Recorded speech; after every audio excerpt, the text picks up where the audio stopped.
All right, welcome everyone. Let's get started. I'm Ralph Nelson. I'm the Assistant Dean in the college and Director of Graduate Studies. And I'd like to welcome you all to the Pellerin Evening. This is turning out to be a very significant event for our college for several reasons. One, it gives us the opportunity to reflect on the first dean of our college, Earl Pellerin. Also gives us a chance to reflect on the excellence of our graduate students and the outstanding work they do. And it's also an opportunity to consider the excellence of our design studio faculty. The faculty have been doing an outstanding job in challenging and guiding and nurturing the graduate students through design studio, which everyone knows is a challenging experience. And so it's an appreciation for all the people I listed. The plan for this evening will have presentation, actually an introduction I'll make to Kathleen Lilienthal and Priya Iyer, last year's traveling fellowship winner, the Pellerin winner, will present the discoveries she made on her travel study experience. And following Priya's presentation, we'll have a chance for anyone to ask any questions.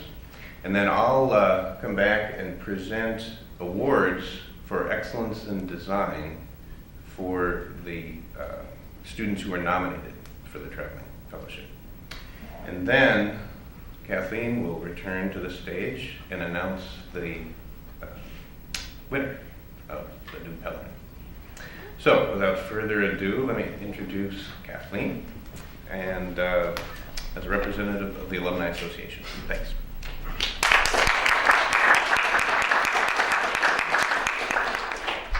Thank you, Ralph. I'd also like to thank you and Scott for the joining us in the Pellerin Committee selection. Earl W. Pellerin was the first professor of architecture and the founding dean of the College of Architecture and Design here at LTU. He believed that travel was an important part of an architect's education. Every year, a graduate student dedicates their time and talents to their education, enhancing their architectural career. His beliefs hold strong today, reinforcing that travel is and should be an extension of one's architectural studies. The Pellerin Traveling Fellowship honors one faculty-nominated meritorious graduate student annually. These nominated students have demonstrated exceptional talent in their studio and their thesis work, and have proven to be the top design students in their studio. Priya Iyer was announced the 2012 Pellerin Traveling Fellowship recipient and is here today to present her travel studies on the role that design takes to empower a community in order to solve the fundamental need for access to healthy foods. Not only does this issue transpire around the world, but for Priya, this topic originated right here in Detroit. This travel study developed into an extension of her thesis project, in addition to her extensive research efforts while interned with the Detroit Economic Growth Corporation over the summer of 2011. Priya utilized the travel fellowship to examine 4 locations: Chicago, Illinois, San Francisco, California, San Jose, California, and Taos, New Mexico. She set on the goal to explore systems of exchange, movement, information, collaboration, collaborative problem solving, and ultimately the promise of design in these regions. Her extended work and the outcome of this travel study is very relevant and applicable to many challenges faced in Detroit. Adaptation of projects like these can change communities and redefine the meaning of collaboration on providing design solutions. Before I bring Priya up to present her travels, I am going to quote something from her proposal that I feel is an honest introduction to our 2012 Pellerin Traveling Fellowship recipient. Motivated to create a measurable difference, I have pursued my study of architecture against all odds. Not afraid of failure, I have survived serious challenges undeterred. A spirit for life, a passion for justice, and a belief for the greater good in mankind have allowed me to regard life experiences as transformative beginnings rather than ends in themselves. Lawrence Technological University has given me a new beginning along a path that I yearn yearn to be an active part of through the course of my professional life. Priya.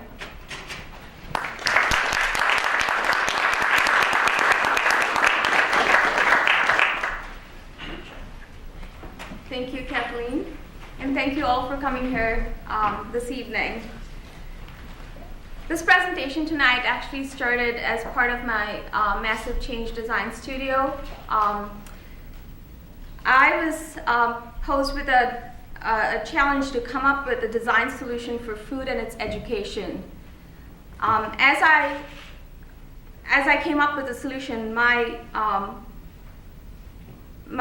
precedents led me to explore other projects all around the country. And these projects are basically what I'm presenting here today. There are 4 distinct projects in 4 distinct parts of the country that have had unique responses to design and the concept of food education. So my first stop is in Chicago, Illinois, specifically in the south side of Chicago, in the Austin neighborhood. The food desert issue is not unique to Chicago, but what is a food desert? A food desert is basically a low-income census tract where a substantial number of residents have low access to supermarkets or large grocery stores. Chicago responded in a unique way. They designed a project called Fresh Moves, which is basically a one-aisle grocery store on wheels. It was retrofitted into an old Chicago Transit Authority bus, and the task is to take fresh produce year-round to communities that need it. As part of my exploration of this project, I spoke with the bus driver who was intimately involved with the design of this bus and how it's evolved into its final product today. Here's a little video of my interview with him. There was a lot of negotiation, like maybe a year or 2, and then the decision was made finally in 5 minutes for the acquisition of the bus. It was wonderful. They told us this was the best bus that they had when they retired at the particular time. They had to do a lot of work to up to maybe about $50,000 work. It was running, but for the whole transformation, the designing of the bus, putting up the new flooring, wrapping the bus, taking out all the systems that were required in the bus, the seats, and the computers and different stuff that you would need for this particular process.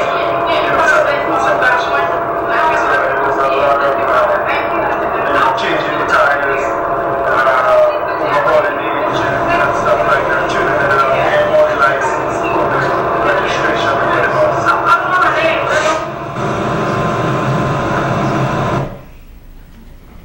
So while this mobile market has been very successful, I wanted to get the project manager's take on the everyday operations, the day-to-day operations, and what she's been experiencing in the community she's been visiting.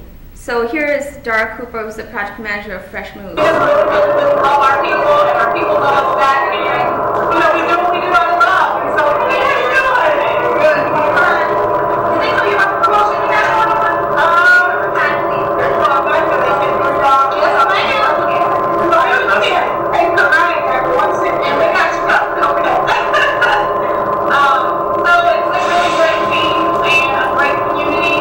The community that we're in have been disinvested in a lot of resources pulled out, marginalized, and so what we're doing is just showing that these communities deserve the best quality of everything, the best quality of food, the best quality of relationships, the best quality of only feedback, the best quality of everything. And so that's what we're here to make sure that we do that. So Fresh Moves has been so successful that they just received another grant to double their operations, and they will be now serving the south side of Chicago and expanding their reach to 17,000 people. From Chicago, I traveled to San Francisco, California. Specifically within that, the Mission District, which is known for its ethnic diversity and immigrant population, as well as its informal food economy. The problem there was a lot of immigrant women had the skills to start up a food business, but did not have the resources to do that, and so would run it out of their homes. La Cocina is basically a project that looked at this problem and said that we will come up with a solution to help immigrant women successfully run a food business. And so they started doing this by providing affordable commercial kitchen space and some technical assistance to the low-income immigrant women in the Mission Valley District. While there, I met with Kelb Zigas, who's the executive director of La Cocina, and he talks about the mission behind the commercial behind La Cocina and the commercial kitchen space. So this program is built to deliver affordable commercial kitchen space and hands-on technical assistance to low-income and immigrant women entrepreneurs who are launching and growing food businesses in a really digestible sense that is designed to transition entrepreneurs from the informal economy to the formal economy. The outcome being the transition of income patching from making a little bit of money on the side to asset generation. The food businesses are really excellent and exciting for new immigrants because it's something that they know how to do and something they can put in their lifestyle. They don't. Incredible opportunity. That's why you see so many new launch food businesses, right? It's something tangible. It's an asset that they have. It doesn't require necessary training.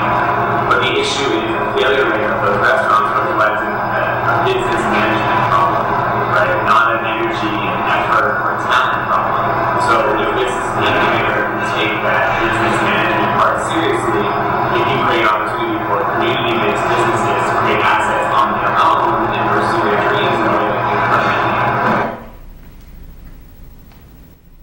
So here's one user that was significantly impacted by this project. Her name is Alicia, and she comes originally from Mexico. Using a small adaptation of a street cart that's self-sufficient in itself, she was able to start her own tamales business. Well, I started my business, so like underground. I was by myself, just no permits, no nothing, just selling my tamales. Find out the La Cocina. La Cocina is like my paradise for me. Right now I am where I am with my business because La Cocina. My base is my place is in Jacksonville Plaza every day from 11 to 4 o'clock from Monday to Friday. It's really like another big blessing because there is a company that the name is. The cart is basically a simple trailer, a silver trailer that comes with a sink and all the things that she needs to support her business.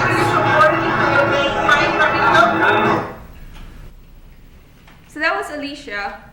Now from still in San Francisco, but I moved to Fort Mason Center, which is right on the bay, and it's kind of connected to this project. The reason I introduced La Cocina is this next project that I'm going to introduce is directly connected with what La Cocina kind of generates out of its kitchen. And this one's called Off the Grid. It basically started off as a spin-off on the Asian night market, a San Francisco spin on the Asian night market, and to create a shared sense of space and change the perception of public space in San Francisco and how people can start to create new relationships with food and space. So a lot of these problems that were faced there are not new to us here in Detroit. We have a very similar situation. But let's talk to Matt Cohen, who's the founder of Off the Grid, and how he started this whole project. A lot of the problem or the challenges in San Francisco at that time, and still a little bit today, were that mobile vendors in San Francisco were having a hard time finding locations to sell because of highly restrictive buffer zones between existing permitted mobile vending locations, as well as restrictions on food type for where they could sell with brick and mortar locations. And so I had lived in Japan, and basically my travels through Asia, I really liked Asian street markets.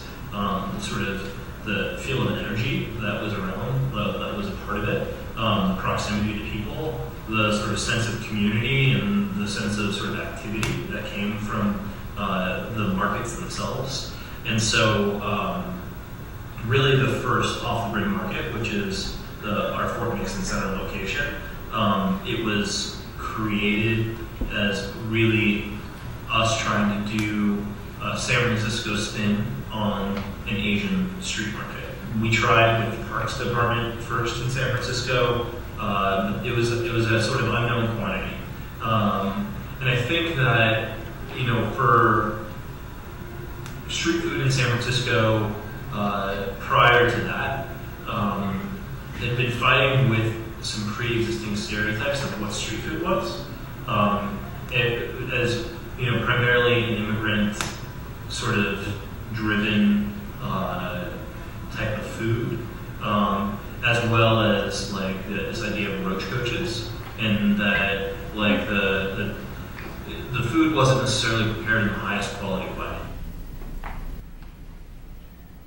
So here's a user who is part of the Off the Grid network, as well as was incubated through La Cocina's incubation program, and now actually has a brick and mortar store in the business district of San Francisco. He also has a regular location in the Parks Department, in the Parks Department properties at San Francisco, and he's going to talk to you a little bit about his story.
Into a larger business of his own.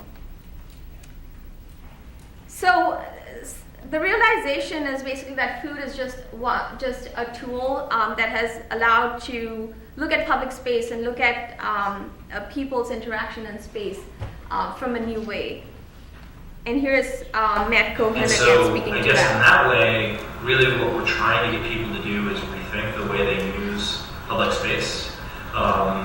And also at the same time provide a sort of vital third space where people can be outside their home and outside their work environment and have an opportunity to interact with friends and neighbors and family in unplanned ways. And I think that's probably the most powerful part of what we do. The food is just the mechanism that we use to get people there. So two specific solutions of how food has intervened and how Off the Grid has intervened. One is in Berkeley and one is in the McCoppin area. Berkeley has a specific area called the Gourmet Ghetto, which is basically has a high concentration of fine food establishments. There's a grassy park-like median that everybody likes to squat on when the restaurants are in full swing and there's no waiting room. So they invited Off the Grid, the neighborhood association, not Shattuck Neighborhood Association, invited Off the Grid to change the perception of the Gourmet Ghetto.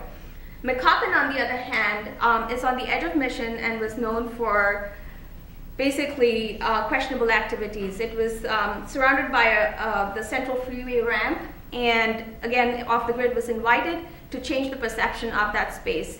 And let's see how they did that. The area where we are in Berkeley is known as the Gourmet Ghetto.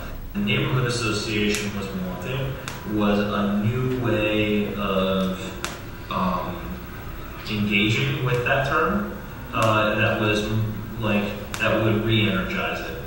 And that's the reason, one of the main reasons why they wanted to work with us, and wanted to sort of engage their own local vendors with our vendors and create something new.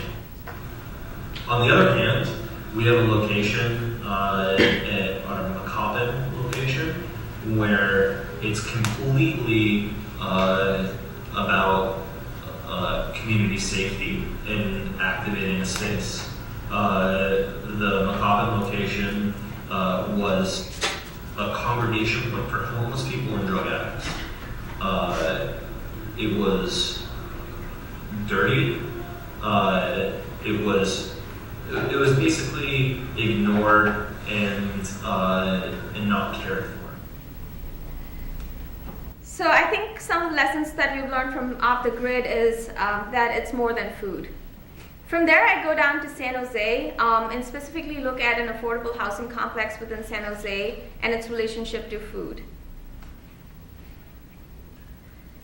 So this was an alarming statistic that I came across at the food bank that I visited, that 1 in 10 people receive food from Second Harvest Food Bank in Santa Clara and San Mateo counties. That is a major part of the whole Bay Area, basically. That's like a significant population in the Bay Area.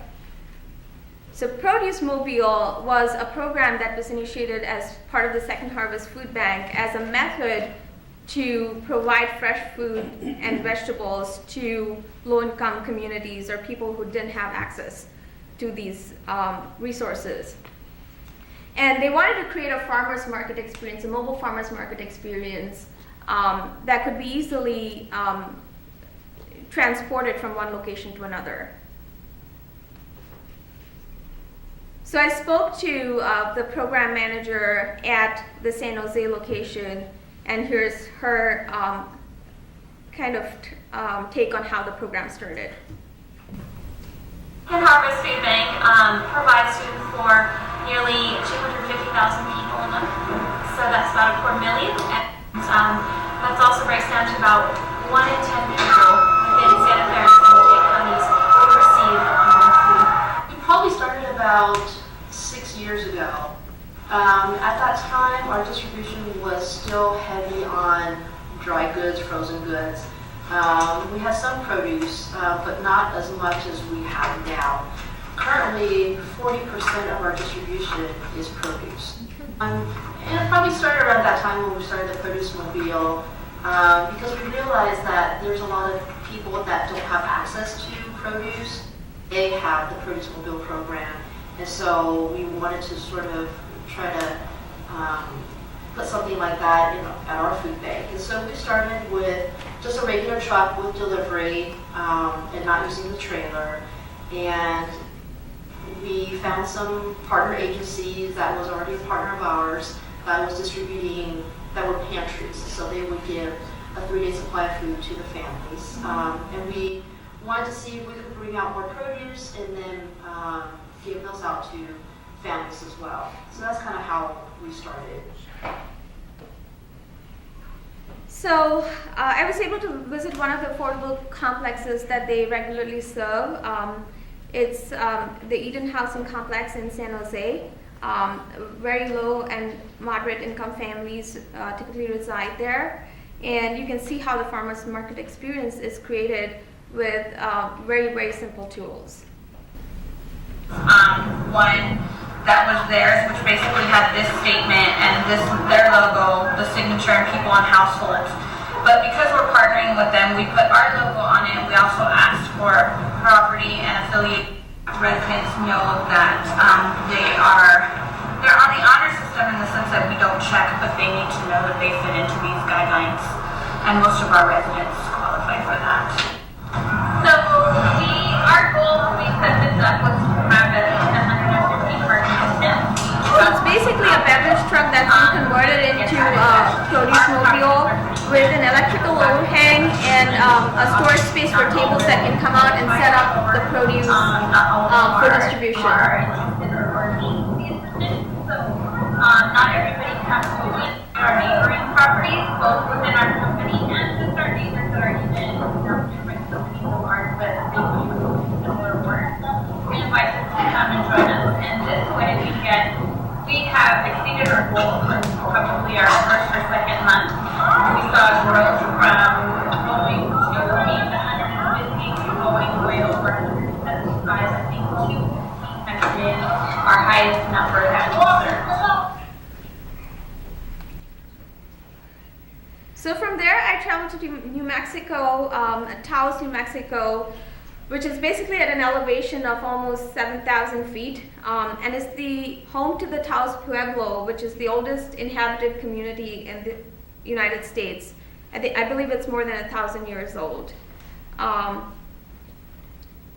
So one of the Taos is known for its agrarian base, and the ranchers, basically the small sustainable ranchers, struggle to get their meat certified and available to local consumer.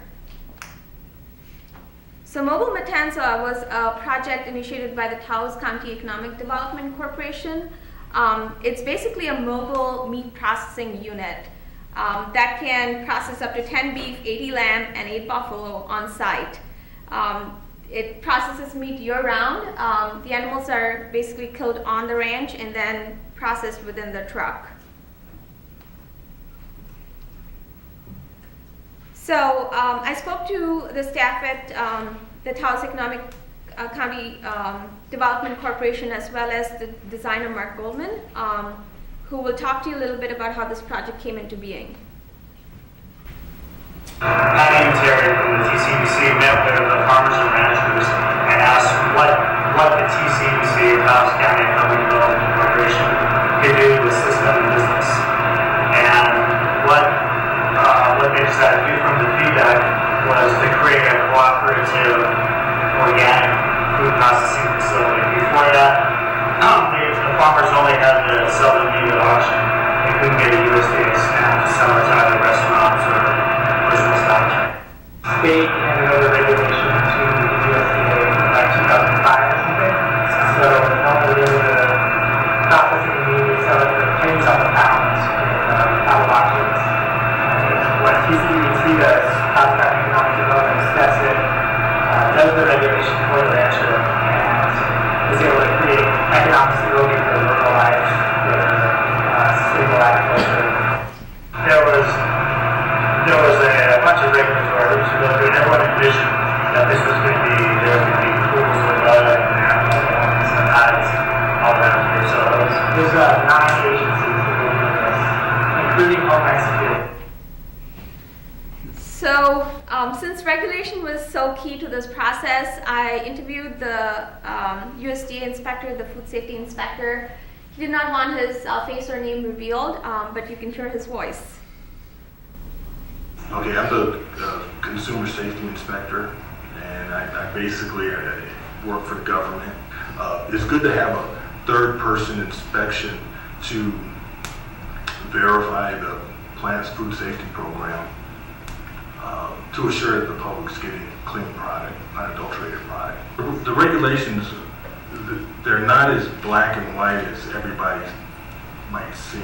They're very subjective. They can be viewed as subjective. And they're sort of geared toward the big producers.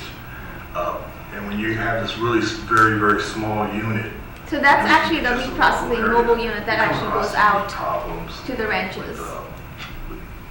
And it has to be taken into consideration, like the environment, water. What do you do with the wastewater? What do you do with the outfall? Just getting out to the locations can be pretty extreme. You know, there's times in the winter time, I just didn't think we could get out to the place. It's just they're so remote. The roads are rutted, and there's a couple of feet of snow, and that always faces a challenge. I think the biggest issue for the Mobile Matanza, and it's not just here, but anywhere else when they're trying to put in a grant, is trying to get the impact on the environment and how is that wastewater going to influence the water table, or how the offal, which is the product that's not edible, that's disposed of, how's that's going to affect it. And that's part of my verification. But typically for this particular unit, they have a 300-gallon tank, water tank. So on a typical day, about 6 is what they can do. They can probably do more if there's an area of refilling that tank, but that the water has to be tested for potability. So since water is such a key issue, the entire design, the Mobile Matanza is just one of the units that's attached to a larger processing facility in a greenhouse and a community garden, as well as a wastewater treatment plan. So Mark Goldman, the designer, kind of explained how the wastewater is treated on site as part of the design of this project. The concept which the directors wanted, which we have here showing that it's a sustainable project from access of water to the reclamation of it. What you're seeing is that their water, unlike most commercial facilities, their water comes from a well, right from the aquifer, so they're not tied into the larger grid. So fresh water out of the ground, used to clean the cut and wrap with organic cleaners, into the sledgehammer with bacteria, into now it's tertiary treatment levels, and it just goes back into the trees. Closed loop, totally sustainable, and that doesn't require any civic infrastructure. This right here, these are infiltrators. So this is for that in the dead of winter. Again, 2 winters ago we were 30 below zero, maybe 29 below zero. This was, at that point, this ground is going to be frozen solid. So if this pump can't work, and if we can't pump water in the dead of winter, this is just an emergency overflow where you could just go into a void and get infiltrators. So that's the idea. Then we have the adobe greenhouses, which are behind them, and another storage tank back here. So in here in the greenhouse, the adobe bricks, they can store a little bit of heat during the day, and then when the sun goes down, then the adobe bricks get the heat back in the greenhouse. And because this unit is setting up on the base, so it can be So that's the cut and wrap and the actual processing unit that the Mobile Matanza attaches to. These are hurricane blow downs. Just to blow the unit down so it doesn't blow out in a big wind.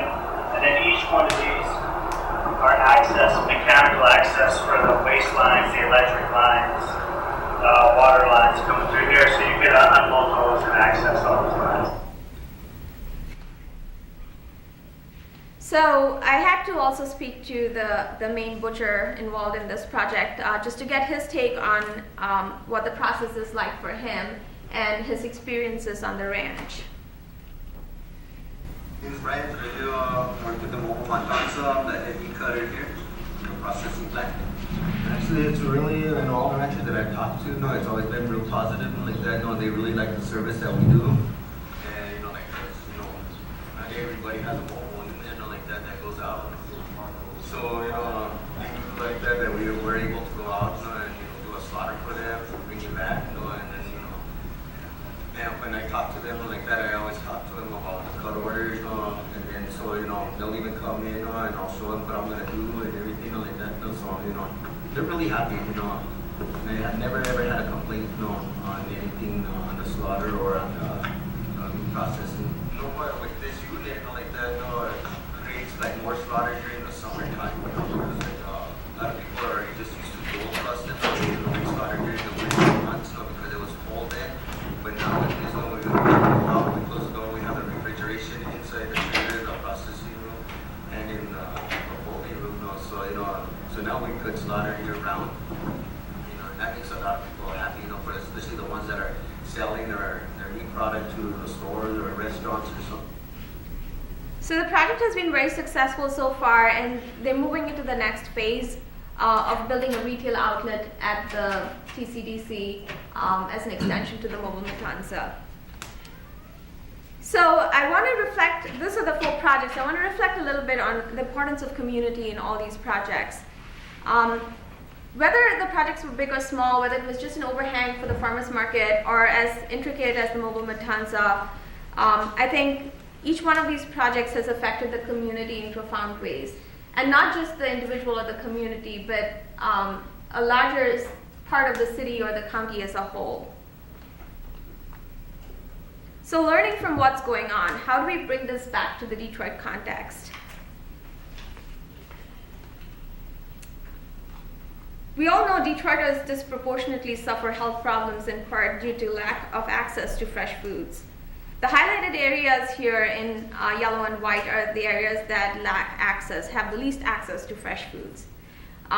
Do you think a produce bus or a mobile farmers market would work here in Detroit?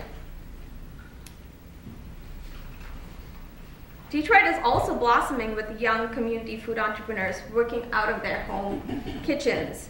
The image shown here is that of Neighborhood Noodles that started out of a kitchen in the Woodbridge community. And currently they lack the infrastructure to support a commercial enterprise. So what kinds of infrastructure can we provide to better the opportunities for the community-based food entrepreneurs in Detroit? And finally, last year, the city of Detroit stamped its first permits allowing mobile food vendors to legally sell their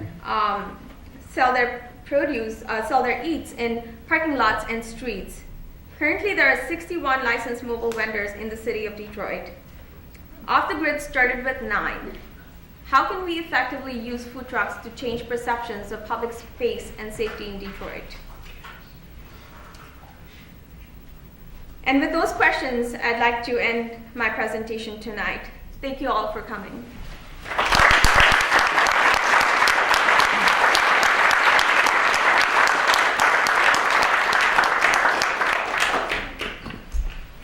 Outstanding job. So are there any questions for Priya?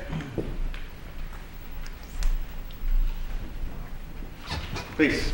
Yeah, I just wanted to say that I knew Dr. Pellerin when I was a student here, and I think he would have been very proud of your work you did today.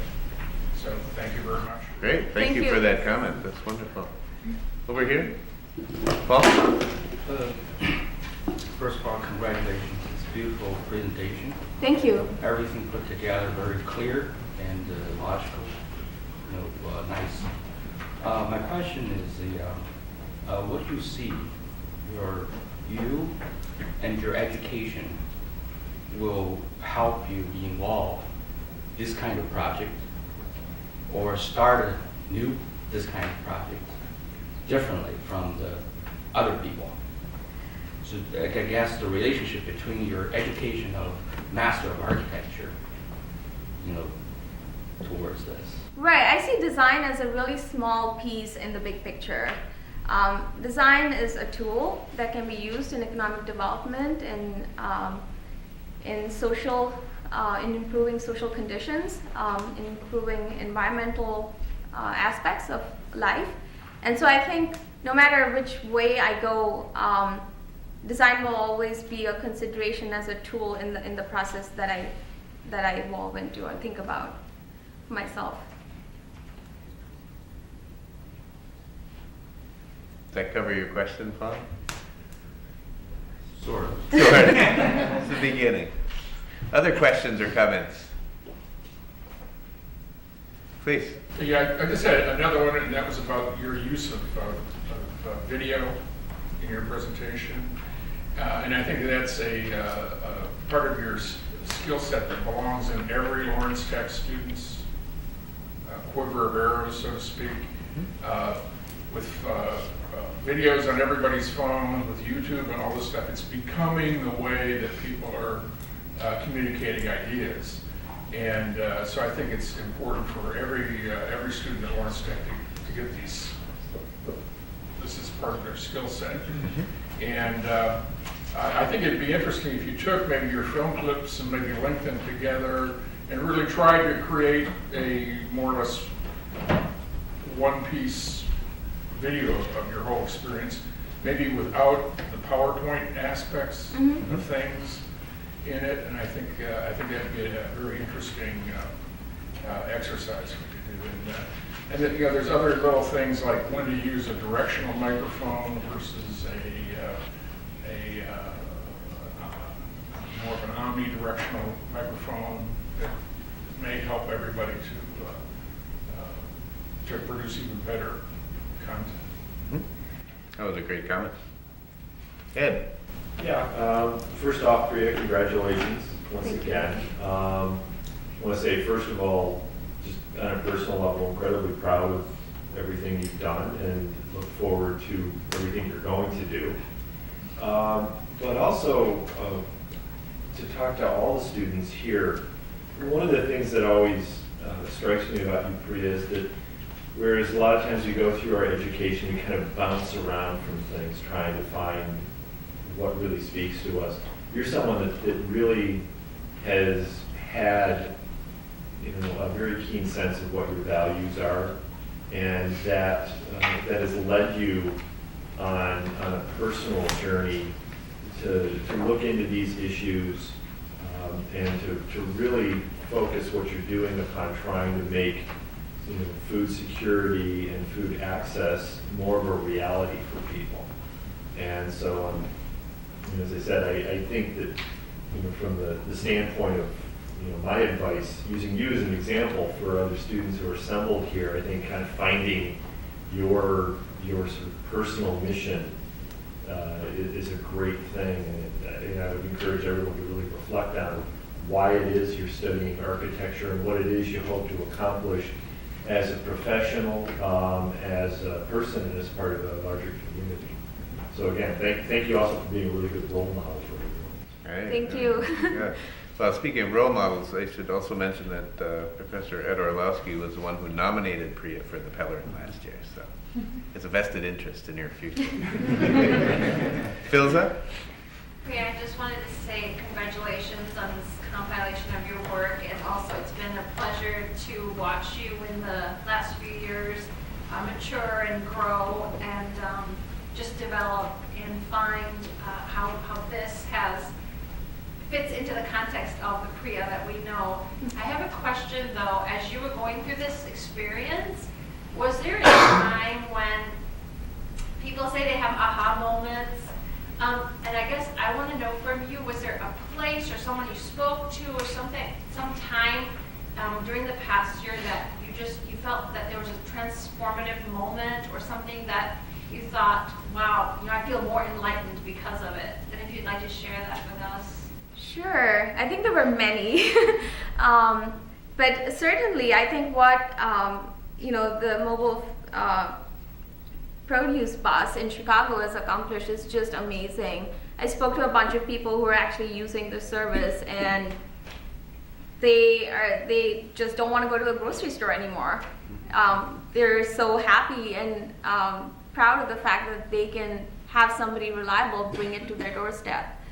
And how simple it was to purchase this bus and to come up with the solution.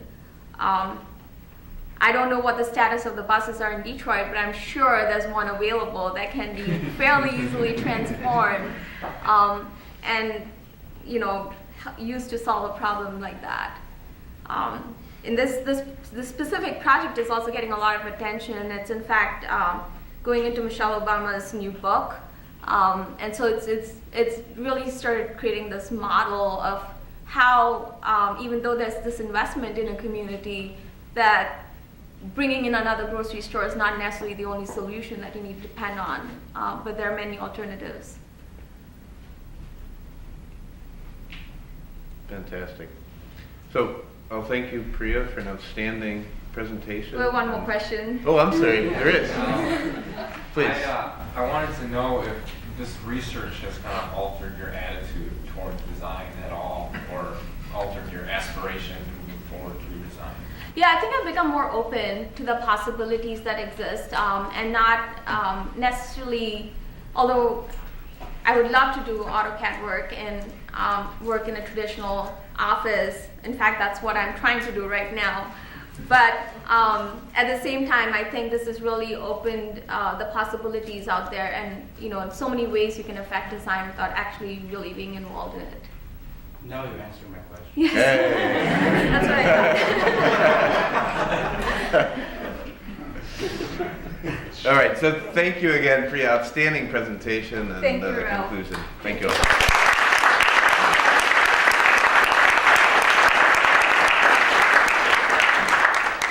All right, now we come to another interesting portion of the evening. So we had, I mentioned earlier, this is becoming an important event for our college. We had the largest number of students nominated for the Pellerin for their outstanding work in design studio or thesis. We had 12 students who were nominated this past year. I am going to not only read off the names of all 12 nominees, but we have prepared, and maybe I'll hold this in front of the video camera, we've prepared an award certificate for each. This is actually, can you zoom in on that? Perfect. So the award certificate is for excellence in design, and the image on the certificate is actually a kind of modified image of one of Earl Pellerin's buildings. I think you're familiar with it. It's the architecture building. So this is, I guess, just a more permanent token of our appreciation and gratitude for the outstanding work that the students have performed and also the faculty who guided them. So I'm going to read off all of the 12 nominees' names and present a certificate. If the nominee is in attendance tonight, you can come down, receive the certificate, and I'll shake your hand. Not all of the nominees were able to attend, as some have moved to other cities, and they're now working, but they're going to watch the YouTube video of this event. So the first is Rami Berner.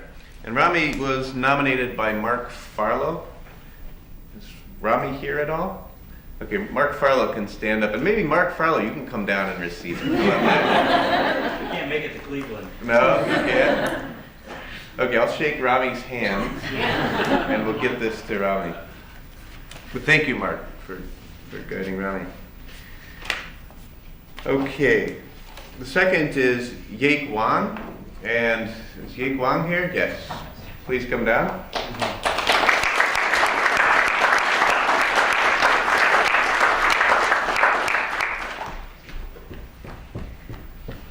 Great. Congratulations. Thank you. And Yake was nominated by Paul Wong, so a round of applause for Paul.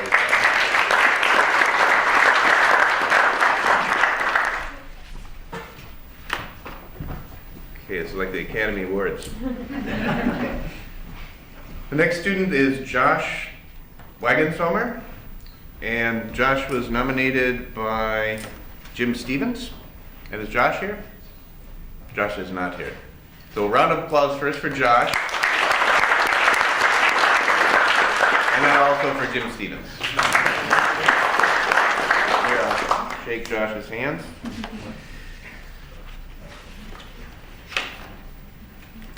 The next is Neil Silva, and Neil was nominated by John Abella.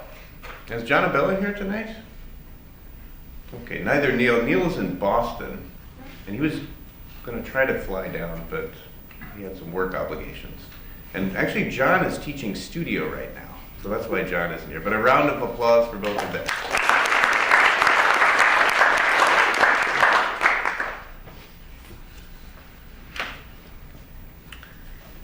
The next student is Betty Shreve. Is Betty here? Betty is not here. Round of applause for Betty. And Betty was nominated by Martin Schwartz, and Martin is here, right? You want to stand up, Martin? Yeah. And there were 12, so we have quite a few more. Let's see. So the next was Ashley Phillips, nominated by Juan Torres. Is Ashley here tonight? No. So a round of applause for both of them.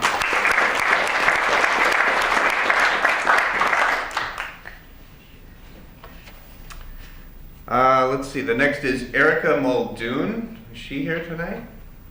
Erica's not here. Erica was nominated by Ed Orlowski. Round of applause.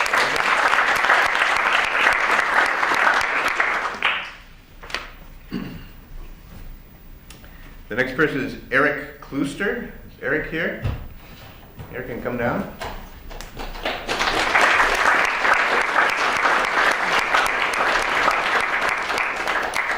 Congratulations. There you go. And Eric was nominated by Paul Wong also. Now the nominations,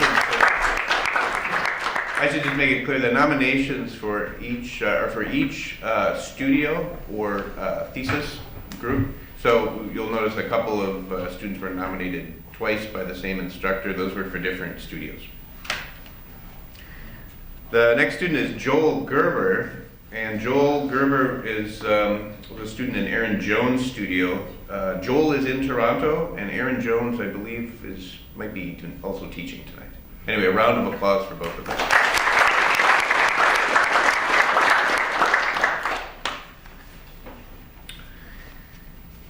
The next is Nicholas Cuoso. Is he here? And he was nominated by June Kim. And is June here? Okay, round of applause for both of them.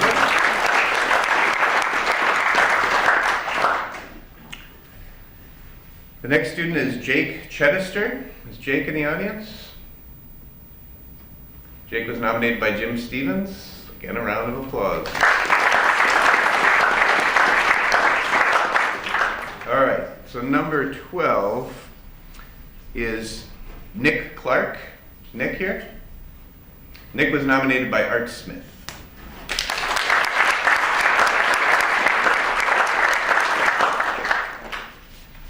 So everyone will receive their award, either hand-delivered or by mail. So I'd like to turn it back over to Kathleen, and Kathleen will, I think with a lengthy build-up, announce the new Pellerin Award winner. Thank you, Ralph, again, and congratulations, all of you. Ralph? Oh, I'm sorry. Rami has arrived. Here we go. Come on down, Rami. Now let's make sure I can find your correct certificate. We applauded you earlier, but we're going to do it again as soon as I find your certificate. It'll probably be the last one. I know, I thought I grabbed the first one, but then I mixed them up. The first one. Thank you. Next to last. Congratulations, Tommy.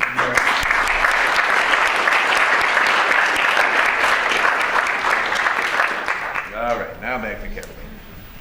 We'll try this again.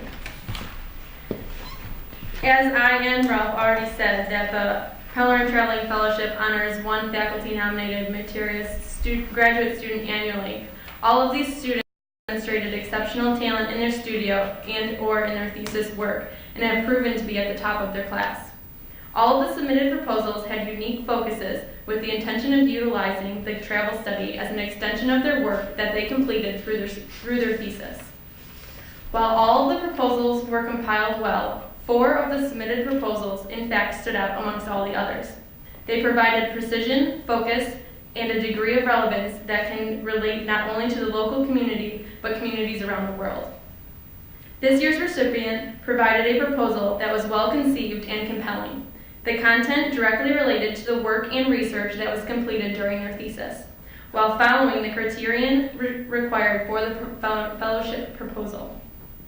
The precision and notion of this proposal can result in a clearly rooted, significant conversation with the students, faculty, alumni of the university, as well as the citizens of Detroit. From the title to the last page, the proposal charted a clear terrain, a clear trajectory. The result of this work emphasizes Earl Pellerin's beliefs that travel is an important part of an architect's career. The focus is refined and will permit the fellow to visit selected works, to study catalysts for urban activation, while connecting with potentially 5 or more firms to study this discourse habitually, and can provide vital information and perception on this topic that is close to home. This provides for an opportunity for an extensive discussion within the city of Detroit. The intentions of this travel is to analyze the effectiveness of maintaining urban activation post-event while evaluating time lapse through the degree of activation, can't say that word tonight, within current event villages, in addition to event villages that have been stagnant for a length of time. The proposal builds on the fellow's curiosity and passion for spatial design and urban activation. The 2013 Pellerin Traveling Fellowship recipient will act as an ambassador for the university and the surrounding communities is Eric Kluster.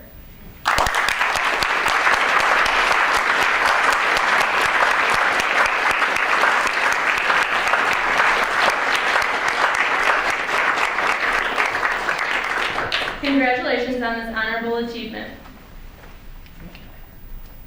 Oh, here, we have a big time. Congratulations. Fantastic. And now we're going to hold up the big sweepstakes check. Okay. LTU presents this giant $3,000 check to you. Thank you. In appreciation of the proposal. And we're looking forward to you equaling or exceeding Priya's work and Priya's presentation next year.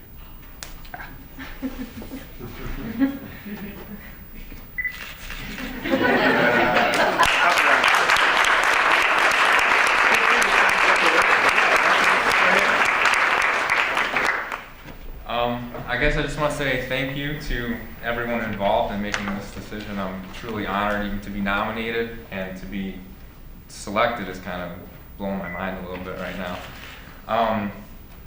Through my advanced design studio, through the master's program, my interest was really focused on using the event as a catalyst for urban activation and regenerating urban spaces through the infrastructure associated with event typologies.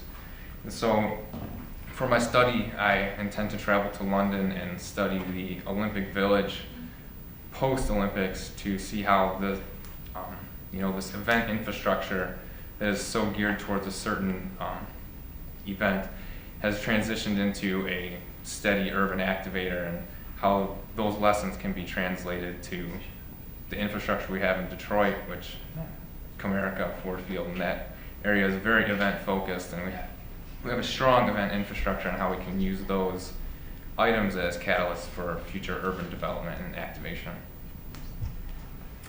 Thank you. Great. Thank you.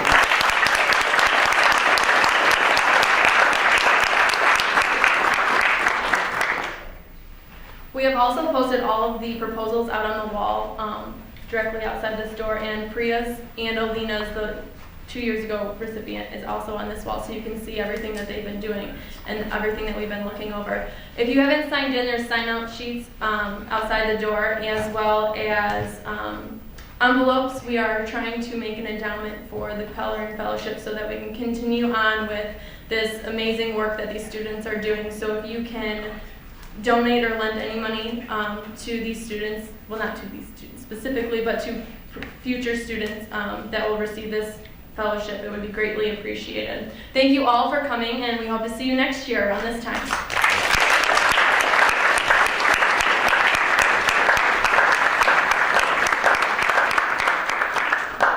I'll extend a thanks for everyone in attendance tonight. Also encourage current students, graduate students, to do your best work.